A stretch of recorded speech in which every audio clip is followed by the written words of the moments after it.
Wala nang intro-intro, booking ka na speaker. Sabi ni Inday Sara sa budget, kayo lang daw dalawa ang nag-take over. Imbes na ipapagawa daw ng paaralan, aba ginagamit sa pansariling interes, kaya nakaka-trigger. Dapat imbestigahan din kayo kasi napaka-unfair. Sino ang mag-iimbestiga sa inyo kung lahat ng nakaupo ay puro na dog lover? Huwag mong mamasamain, ako'y nagtatanong lang, speaker. Saan mo ginagamit ang pera namin? Hindi mo ba pinangbabayad sa mga aso mong vlogger? Ako'y nanggigigil kaya labas mga Marcos vlogger. Mark Ramos, di ba idol mo si speaker? Okay, bibigyan kita ng bad finger. Makagago, di ba idol mo si speaker? Okay, bibigyan din kita ng bad finger. Nima Alicia, di ba idol mo si speaker? Okay, bibigyan din kita ng bad finger. Freddy Balira, Mike Abi, Coach Jarrett, di ba idol nyo si speaker? Okay, bibigyan ko din kayo ng bad finger. Sa lahat ng mga Duterte supporters, inuutusan ko kayo na ipaabot nyo ang aking bad finger sa lahat ng mga Marcos vlogger. Habang naghihirap ang taong bayan, ginagawa naman silang inutil. Ang mga buhaya pinagtakpan at pinupuri ng mga vlogger na dapat ay sinusupil. Sa lahat ng Marcos vlogger, ako ay nanggigigil. Ang dapat sa inyo ay sinasampal ng barel. Milyon lang ang budget ni Inday Sara pero tumutulong sa national security.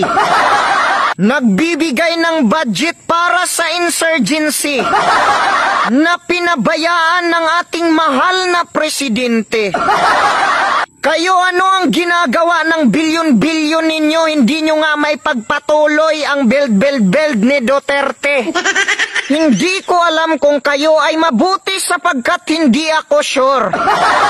Ako'y nasasaktan kasi si BP sa mga salita nyo, yung puso niya parang tinorture. Hindi nyo may pagkaila, siya ay merong infrastructure. Kayo, ano ang ginagawa nyo? Puro pa picture.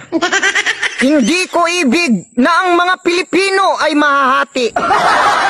Noon, mahal na Pangulo, ikaw ay aking binabati. Subalit ako ay nadidismaya dahil ang dikolor ay hindi mo kayang ihiwalay sa puti. Ang pag-ibig sa inang bayan ay nahahati at ang palaging nadidiin ay puti. Subalit hindi ako papayag na ito ay magapi. Kaya nararapat lamang na ako ay magbibigay ng tula na may halong kiliti. Kung gayon sa mga bayaning Makata noon, itutulad ko ang aking sarili.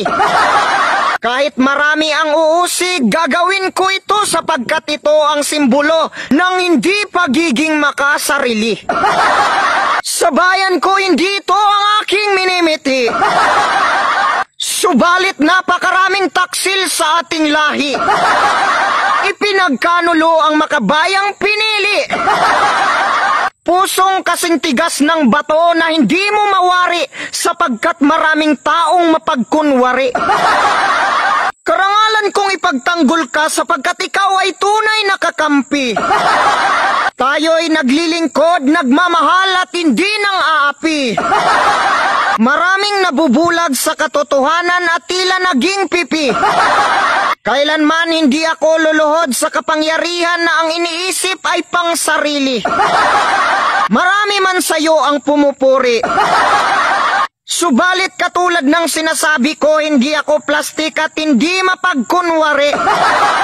Katulad ng sinasabi mo, ang bayan dapat ay pinaglingkuran ng mga taong tunay na may malasakit sa bayan.